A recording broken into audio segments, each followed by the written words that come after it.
Thank you, Mr. Chairman, and thank you to our panel of witnesses for appearing before us here today to talk about this very important topic. And of course, we've heard how for 50 years, the CFTC has played a vital role in regulating and optimizing America's commodity and derivatives market. As farmers in my district and across America know, derivatives markets such as crop futures are essential for protecting American agriculture from unpredictable risks that are inherent in the industry. But to make these markets work, greater transparency and trust between brokers and farmers is necessary to keep our farms profitable and to feed America.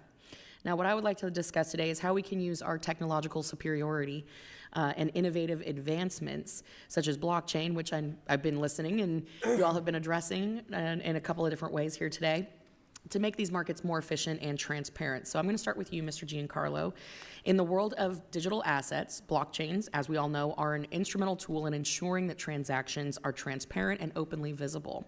Do you see the possibility of blockchain being adapted as a tool in all American commodities and derivatives markets for purposes of transparency and beyond? Yes, it's happening already. One of the unfortunate aspects of, and I'll just be candid, the last 4 years of, and especially the last 2 years of SEC hostility, is that I like the way you say that. Hostility to I would say that in a not so tactful way.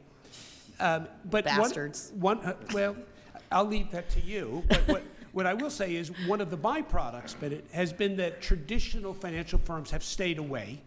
And therefore, the field has been dominated by focus on speculation and Yes. is the number going to go up.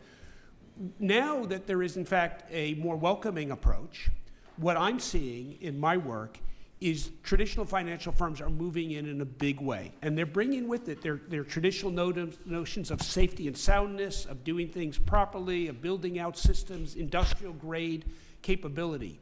They're moving into, they recognize this as a new technology, and they are going to adopt it for some of their most core systems, from settlement to clearing to payments. This is going to become ubiquitous, and now the grown-ups are coming into the space in a very big way. And that's going to be good for the United States. It's going to be good. We need to modernize our system. We go around the world, you find out a lot of our traditional payment systems and otherwise are antiquated. Yes. We have fallen behind.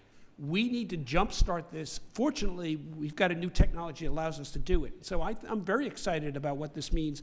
And it's going to work its way to very end users. When people can actually make transactions with a swipe of their phone without all the intermediation, without going to the bank to say, oh my goodness, it's 5 o'clock, I missed the window, I can't get my money out of the bank.